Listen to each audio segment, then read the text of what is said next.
ওম শান্তি। আজি 4/6/2025 বৰ্ষৰ প্ৰাতঃ মুৰলী। ওম শান্তি। বাপ দাদা মধুবন।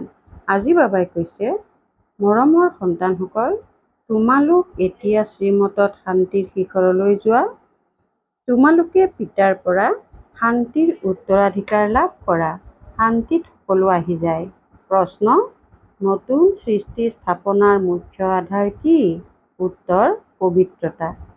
পিতা যেতিয়া ব্ৰহ্মাৰ শৰীৰত আহি নতুন সৃষ্টি স্থাপনা কৰে, তেতিয়া তোমালোক পৰস্পৰ ভাই ভনী হৈ যোৱা। স্ত্ৰী পুৰুষৰ বোধ নাইকিয়া হৈ যায়। এই অন্তিম জন্মত পবিত্ৰ হ'লে পবিত্ৰ সৃষ্টিৰ মালিক হৈ যোৱা। তোমালোকে নিজৰ সৈতে প্ৰতিজ্ঞা কৰা যে আমি ভাই ভনী হৈ থাকিম। বিকাৰী দৃষ্টি নাৰাখো। ইজনে সিজনক সাৱধান কৰি উন্নতি সাধন কৰিম। গীত। জাগা প্ৰিয়তমাসকল জাগা। ওম শান্তি। মৰমৰ আত্মিক সন্তানসকলে গীতটি শুনিলা আৰু বুদ্ধিত স্বদৰ্শন চক্ৰ ঘূৰি গ'ল। পিতাকো স্বদৰ্শন চক্ৰধাৰী বুলি কয় কিয়নো সৃষ্টিৰ আদি মধ্য অন্তক জনা এয়া হৈছে স্বদৰ্শন চক্ৰধাৰী হোৱা। এই কথাবোৰ পিতাৰ বাহিৰে আন কোনেও বুজাব নোৱাৰে। তোমালোক ব্ৰাহ্মণসকলৰ সকলো শান্তিৰ ওপৰতেই নিৰ্ভৰ কৰে। সকলো মনুষ্যই শান্তিদাতা বুলিয়েই কয়। সেই শান্তি দিওঁতা কোনেও নাজানে যে শান্তি কোনে দিয়ে বা শান্তিধামলৈ কোনে লৈ যাব। এইটো কেৱল তোমালোক সন্তানসকলেহে জানা। ব্ৰাহ্মণেই স্বদৰ্শন চক্ৰধাৰী হয়। দেৱতাসকলক স্বদৰ্শন চক্ৰধাৰী বুলি ক'ব নোৱাৰে। কিমান ৰাতি দিনৰ পাৰ্থক্য আছে? পিতাই তোমালোক সন্তানসকলক বুজায়, তোমালোক প্ৰত্যেকেই স্বদৰ্শন চক্ৰধাৰী হোৱা। পুৰুষাৰ্থৰ ক্ৰম অনুসাৰে পিতাক স্মৰণ কৰিব লাগে, এইটোৱেই হৈছে মুখ্য কথা। পিতাক স্মৰণ কৰা মানেই হৈছে শান্তিৰ উত্তৰাধিকাৰ লোৱা। শান্তিত সকলো আহি যায়। তোমালোকৰ আয়ুসো বাঢ়ি যায়। শৰীৰো নিৰোগী হৈ গৈ থাকে। পিতাৰ বাহিৰে আন কোনেও স্বদৰ্শন চক্ৰধাৰী কৰি তুলিব নোৱাৰে। আত্মাই স্বদৰ্শন চক্ৰধাৰী হয়। পিতাও হয় কিয়নো তেওঁৰ সৃষ্টিৰ আদি মধ্য অন্তৰ জ্ঞান আছে।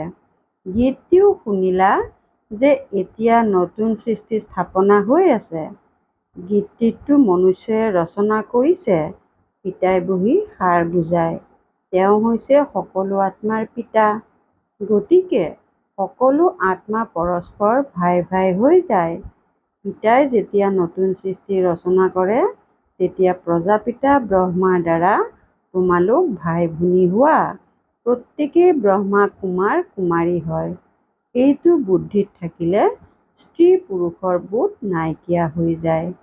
মনুষ্যই এইটো বুজি নাপায় যে আমিও বাস্তৱত সকলো ভাই ভাই হওঁ। আকৌ যেতিয়া পিতাই ৰচনা ৰচে, তেতিয়া ভাই ভনী হৈ যায়। আসুৰিক দৃষ্টি আঁতৰি যায়। পিতাই সোঁৱৰায়ো দিয়ে, তোমালোকে আহ্বান জনাই আহিছা, হে পতিত পাৱন, এতিয়া মই আহিছো তোমালোকক কওঁ যে এই অন্তিম জন্ম পবিত্ৰ হৈ থাকা। তেতিয়া তোমালোক পবিত্ৰ সৃষ্টিৰ মালিক হবাগৈ। এই প্ৰদৰ্শনীটো তোমালোকৰ ঘৰে ঘৰে হ'ব লাগে কিয়নো তোমালোক সন্তানসকল হৈছা ব্ৰাহ্মণ। তোমালোকৰ ঘৰত এই চিত্ৰসমূহ নিশ্চয় থাকিব লাগে। ইয়াৰ ওপৰত বুজোৱা বহুত সহজ। 84 চক্ৰটো বুদ্ধিত আছে।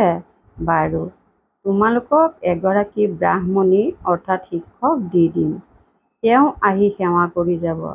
তোমালোকে প্ৰদৰ্শনী অনুষ্ঠিত কৰা। ভক্তি মাৰ্গততো কোনোৱে শ্ৰীকৃষ্ণৰ পূজা অথবা মন্ত্ৰ আদি নাজানিলে তেতিয়া ব্ৰাহ্মণক মাতে। তেওঁ নিতৌ আহি পূজা কৰেহি। তোমালোকেও মাতি আনিব পাৰা। এইটো হওঁতে বহুত সহজ। পিতাই প্ৰজাপিতা ব্ৰহ্মাৰ দ্বাৰা সৃষ্টি ৰচনা কৰিছে। যেতিয়া নিশ্চয় ব্ৰহ্মা কুমাৰ কুমাৰীসকল ভাই ভনী হ'ব। প্ৰতিজ্ঞা কৰে যে আমি দুয়ো ভাই ভনী হৈ থাকিম। বিকাৰী দৃষ্টি নাৰাখো। ইজনে সিজনক সাৱধান কৰি উন্নতি সাধন কৰিম। মুখ্য হৈছে স্মৃতিৰ যাত্ৰা। তেওঁলোকে বিজ্ঞানৰ শক্তিৰে কিমান ওপৰলৈ যোৱাৰ চেষ্টা কৰে, কিন্তু ওপৰত জানো কোনো সৃষ্টি আছে? এয়া হৈছে বিজ্ঞানৰ শিখৰলৈ যোৱা। এতিয়া তোমালোক শান্তিৰ শিখৰলৈ যোৱা শ্ৰীমতৰ আধাৰত। তেওঁলোকৰ হৈছে বিজ্ঞান, ইয়াতো তোমালোকৰ হৈছে শান্তি। সন্তানসকলে জানে যে আত্মাটো নিজেই শান্ত স্বৰূপ হয়। এই শৰীৰৰ দ্বাৰা কেৱল ভূমিকা পালন কৰিবলগীয়া হয়। কৰ্ম অবিহনেতো কোনেও থাকিব নোৱাৰে। পিতাই কয়, নিজক শৰীৰৰ পৰা পৃথক আত্মা বুলি বুজি পিতাক স্মৰণ কৰিলে তোমালোকৰ বিকৰ্ম বিনাশ হ'ব। অতিকৈ সহজ। সকলোতকৈ বেছি যিসকল মোৰ ভক্ত অৰ্থাৎ শিৱৰ পূজাৰী আছে, তেওঁলোকক বুজোৱা। উচ্চতকৈও উচ্চ পূজা হৈছে শিৱৰ, কিয়নো তেওঁৱেই সকলোৰে সদ্গতিদাতা হয়। এতিয়া তোমালোক সন্তানসকলে জানা যে পিতা সকলোকে লগত লৈ যাবলৈ আহিছে। নিজৰ সময়ত আমিও ড্ৰামা অনুসৰি কৰ্মাতীত অৱস্থাত উপনীত হ'ম আৰু তেতিয়া বিনাশ হৈ যাব। পুৰুষাৰ্থ বহুত কৰিব লাগে যাতে আমি আত্মাসকল শত্ৰুপ্ৰধান হৈ যাওঁ। পিতাৰ শ্ৰীমতত চলিব লাগে। শ্ৰীমদ ভাগৱত গীতা বুলি কয় কিমান শ্ৰেষ্ঠ মহিমা। দেৱতাসকলৰো মহিমা গায়। সৰ্বগুণ সম্পন্ন, সম্পূৰ্ণ নিৰ্বিকাৰী পিতাহে আহি সম্পূৰ্ণ পাৱন কৰি তোলে। যেতিয়া সৃষ্টি সম্পূৰ্ণ পতিত হৈ যায়, তেতিয়াহে পিতা আহি সম্পূৰ্ণ পাৱন সৃষ্টি ৰচনা কৰে। সকলোৱে কয়, আমি ভগৱানৰ সন্তান, তেন্তে নিশ্চয় স্বৰ্গৰ উত্তৰাধিকাৰ থকা উচিত। প্ৰজাপিতা ব্ৰহ্মাৰ দ্বাৰা আমি এতিয়া ভাই ভনী হৈছোঁ। কল্প পূৰ্বেও পিতা আহিছিল, শিৱ জয়ন্তী পালন কৰে। নিশ্চয় প্ৰজাপিতা ব্ৰহ্মাৰ সন্তান হৈছিল। পিতাৰ ওচৰত প্ৰতিজ্ঞা কৰে, বাবা, আমি পৰস্পৰ সংগী হৈ পবিত্ৰ হৈ থাকোঁ, আপোনাৰ নিৰ্দেশনামতে চলো। কোনো ডাঙৰ কথা নহয়। এতিয়া এইটো অন্তিম জন্ম, এই মৃত্যুলোক এতিয়া নাশ হৈ যাব। এতিয়া তোমালোক বিচাৰ বুদ্ধি সম্পন্ন হৈছা। কোনোবাই নিজকে ভগৱান বুলি ক'লে তেতিয়া ক'ব, ভগৱানটো সকলোৰে সদ্গতিদাতা। এওঁলোকে আকৌ নিজকে ভগৱান বুলি কেনেকৈ ক'ব পাৰে? কিন্তু বুজি পায় এয়া ড্ৰামাৰ খেল। পিতাই তোমালোক সন্তানসকলক স্বদৰ্শন চক্ৰধাৰী কৰি আছে। পিতাই কয়, এতিয়া সেৱাত তৎপৰ হৈ থাকা, ঘৰে ঘৰে প্ৰদৰ্শনী খোলা। ইয়াৰ দৰে মহান পুণ্য আৰু একো নাই। কাৰোবাক পিতাৰ ৰাস্তা দেখুওৱা, ইয়াৰ দৰে দান আৰু একো নাই। পিতাই কয়, মামেকম অৰ্থাৎ কেৱল মোক স্মৰণ কৰা, তেতিয়া পাপ নাশ হৈ যাব। পিতাক আহ্বানো এই কাৰণেই জনোৱা হয় যে পতিত পাৱন মুক্তিদাতা মাৰ্গদৰ্শক আহক। তোমালোকৰো নাম পাণ্ডৱ বুলি গায়ন কৰা হৈছে। পিতাও পাণ্ডা হয়। সকলো আত্মাকে লৈ যাব। সেয়া হৈছে পাৰ্থিৱ অৰ্থাৎ শাৰীৰিক পাণ্ডা। এয়া হৈছে আত্মিক। সেয়া হৈছে পাৰ্থিৱ যাত্ৰা, এয়া হৈছে আত্মিক যাত্ৰা। সত্যযুগত ভক্তিমাৰ্গৰ পাৰ্থিৱ যাত্ৰা নাথাকে। তাত তোমালোক পূজ্য হৈ যোৱা। এতিয়া পিতাই তোমালোকক কিমান বিচাৰ বুদ্ধি সম্পন্ন কৰি তোলে, তেন্তে পিতাৰ মতত চলিব লাগে নহয়। কোনো সংশয় আদি থাকিলে তেতিয়া সুধিব লাগে। এতিয়া পিতাই কয়, মৰমৰ সন্তানসকল, আত্মা অভিমানী হোৱা। নিজকে আত্মা বুলি বুজি পিতাক স্মৰণ কৰা। তোমালোক মোৰ অতি মৰমৰ সন্তান হোৱা নহয়। তোমালোক আধা কল্পৰ প্ৰেমী। এজনৰেই অনেক নাম ৰাখি দিছে। কিমান নাম, কিমান মন্দিৰ নিৰ্মাণ কৰে। মই হওঁতো এজনেই। মোৰ নাম হৈছে শিৱ।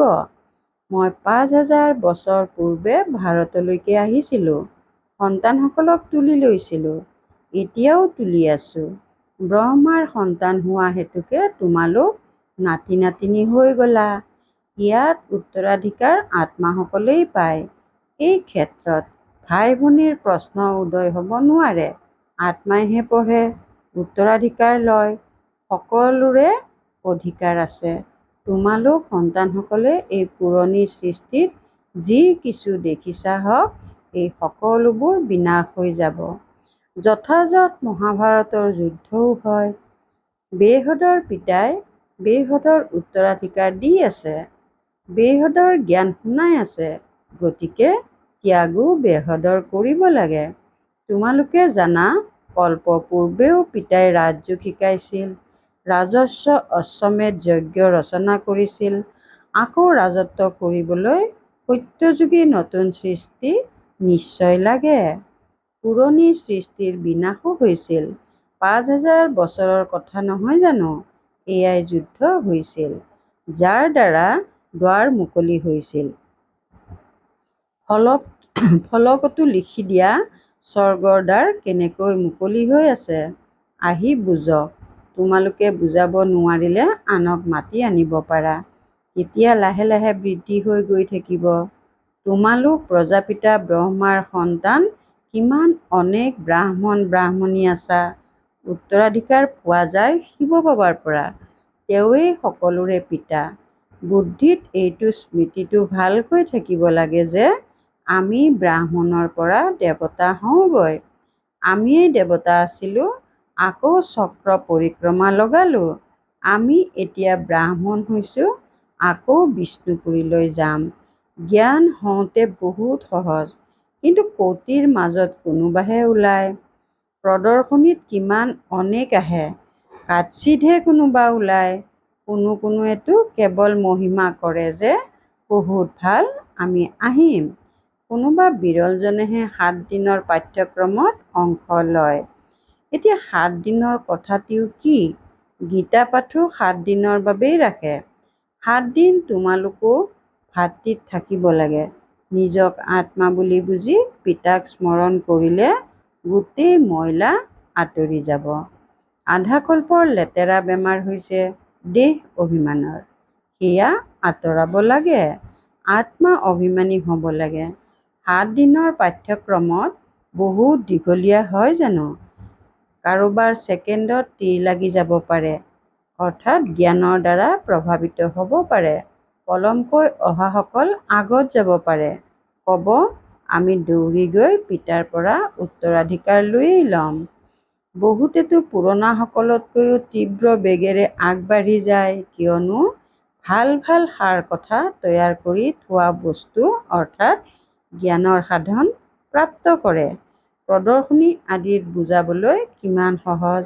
যদি নিজে বুজাব নোৱাৰা, তেন্তে ভগ্নীক অথবা ব্ৰাহ্মণীক মাতি পঠিওৱা যে নিতৌ আহি বুজাই থৈ যোৱা। ৫,০০০ বছৰ পূৰ্বে এই লক্ষ্মীনাৰায়ণৰ ৰাজত্ব আছিল, যি ১২৫০ বছৰ চলিল। কিমান সৰু কাহিনী। আমিয়েই দেৱতা আছিলোঁ, আকৌ আমিয়েই ক্ষত্ৰিয় বৈশ্য শূদ্ৰ হ'লোঁ, আমি আত্মাসকল ব্ৰাহ্মণ হ'লোঁ। আমিয়েই আছিলোৰ অৰ্থ কিমান যুক্তিযুক্তভাৱে বুজায়। বিৰাট ৰূপো আছে, কিন্তু তাত ব্ৰাহ্মণসকলক আৰু শিৱ বাবাক নাইকিয়া কৰি দিলে, অৰ্থ একোৱেই বুজি নাপায়। এতিয়া তোমালোক সন্তানসকলে স্মৃতিত থকাৰ পৰিশ্ৰম কৰিব লাগে, আৰু কোনো সংশয়ত আহিব নালাগে। বিকৰ্মজিত হৈ উচ্চ পদ প্ৰাপ্ত কৰিবলৈ হ'লে এইটো চিন্তন সমাপ্ত কৰিব লাগে যে এয়া কিয় হয়, এওঁক এনেকুৱা কিয় কৰে। এই সকলোবোৰ কথা এৰি এটাই চিন্তনত থাকিব লাগে যে আমি তমোপ্ৰধানৰ পৰা সতোপ্ৰধান হ'ব লাগে। যিমানেই পিতাক স্মৰণ কৰিবা, সিমানেই বিকৰ্মজিত হৈ উচ্চ পদ প্ৰাপ্ত কৰিবা। বাকী অযথা কথা শুনি নিজৰ মগজ বেয়া কৰিব নালাগে। সকলো কথাতকৈ এটা মুখ্য কথা হৈছে তেওঁক অৰ্থাৎ শিৱ বাবাক পাহৰি নাযাবা। কাৰো লগত সময় নষ্ট নকৰিবা। তোমালোকৰ সময় বহুত মূল্যৱান। ধুমুহালৈ ভয় কৰিব নালাগে, বহুত সমস্যা আহিব, লোকচান হ'ব, কিন্তু পিতাৰ স্মৃতি কেতিয়াও পাহৰি যাব নালাগে। স্মৃতিৰেই পাৱন হ'ব লাগে, পুৰুষাৰ্থ কৰি উচ্চ পদ পাব লাগে। এই বৃদ্ধ বাবাই অৰ্থাৎ ব্ৰহ্মাই ইমান উচ্চ পদ পায়, আমি কিয় নহ'ম? এয়াও পঢ়া নহয় জানো? তোমালোকে ইয়াত কোনো ধৰণৰ কিতাপ আদি লোৱাৰ দৰকাৰ নাই। বুদ্ধিত গোটেই কাহিনী আছে। কিমান সৰু কাহিনী, ছেকেণ্ডৰ কথা। জীৱন মুক্তি ছেকেণ্ডত পোৱা যায়। মূল কথা হৈছে পিতাক স্মৰণ কৰা। পিতা যিয়েই তোমালোকক বিশ্বৰ মালিক কৰি তোলে, তেওঁক তোমালোকে পাহৰি যোৱা। এনেকৈ কয় যে সকলোৱে জানো ৰজা হ'ব। হেৰৌ, তোমালোকে আনৰ চিন্তা কিয় কৰা? স্কুলত জানো এইটো চিন্তা থাকে যে সকলোৱে জানো বৃত্তি পাব? পঢ়িবলৈ লাগি যাব নহয়। প্ৰত্যেকৰে পুৰুষাৰ্থৰ পৰা বুজি পোৱা যায় যে এওঁ কি পদ পাব। ভাল বাৰু। অতি মৰমৰ কল্পৰ পাছত পুনৰাই মিলিত হোৱা সন্তানসকলৰ প্ৰতি মাতা পিতা বাপ দাদাৰ স্নেহপূৰ্ণ স্মৰণ আৰু সুপ্ৰভাত। আত্মিক পিতা আত্মিক সন্তানসকলক নমস্কাৰ। ধাৰণাৰ বাবে মুখ্য সাৰ ১ নম্বৰ। এই সময় বহুত মূল্যৱান।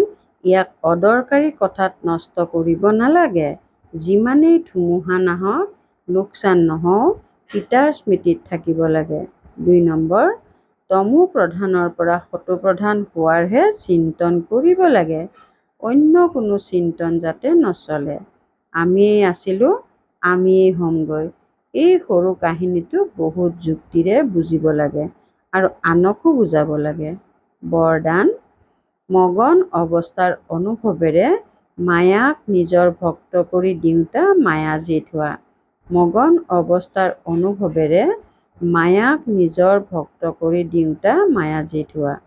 মগন অৱস্থাৰ অনুভৱ কৰিবলৈ নিজৰ অনেক উপাধি বা স্বৰূপ, অনেক গুণৰ অলংকাৰ, অনেক প্ৰকাৰৰ আনন্দৰ, আত্মিক নিচাৰ ৰচয়িতা আৰু ৰচনাৰ বিস্তাৰৰ মুখ্য কথাবোৰ, প্ৰাপ্তিৰ মুখ্য কথাবোৰৰ স্মৃতিত ৰাখা। যিবোৰ তোমালোকৰ পচন্দৰ তাৰ ওপৰত মনন কৰা। তেতিয়া মগন অৱস্থা সহজে অনুভৱ হ'ব। তেতিয়া কেতিয়াও পৰৰ বশীভূত নোহোৱা। মায়াই সদাকালৰ বাবে নমস্কাৰ জনাব। সংগম যুগৰ প্ৰথম ভক্ত মায়া হৈ যাব। যেতিয়া তোমালোক মায়াজিত মাষ্টাৰ ভগৱান হ'বা, তেতিয়া মায়া ভক্ত হৈ যাব। শ্লোগান: তোমালোকৰ উচ্চাৰণ অৰ্থাৎ বাণী আৰু আচৰণ পিতা ব্ৰহ্মাৰ সমান হ'লে তেতিয়া সঁচা ব্ৰাহ্মণ বুলি কোৱা হ'ব। তোমালোকৰ উচ্চাৰণ অৰ্থাৎ বাণী আৰু আচৰণ পিতা ব্ৰহ্মাৰ সমান হ'লে তেতিয়া সঁচা ব্ৰাহ্মণ বুলি কোৱা হ'ব। ওম শান্তি। অব্যক্ত সংকেত: আত্মিক স্থিতিত থকাৰ অভ্যাস কৰা, অন্তৰ্মুখী হোৱা। নিৰন্তৰ স্মৃতিত থকাৰ সহজ সাধন হৈছে প্ৰবৃত্তিত থাকি পৰবৃত্তিত থকা। পৰবৃত্তি অৰ্থাৎ আত্মিক ৰূপ। এনেকৈ আত্মিক ৰূপত থাকোতাসকল সদায় অনাসক্ত আৰু পিতাৰ স্নেহী হ'ব। যিয়েই নকৰক কিন্তু এনেকুৱা অনুভৱ হ'ব যেন কাম কৰা নাই, খেল খেলিছোঁ। এই আত্মিক নয়ন, এই আত্মিক মুহূৰ্ত এনেকুৱা দিব্য দৰ্পণ হৈ যাব, যি দৰ্পণত প্ৰত্যেক আত্মাই পৰিশ্ৰম নকৰাকৈয়ে আত্মিক স্বৰূপেহে দেখিব। ওম শান্তি।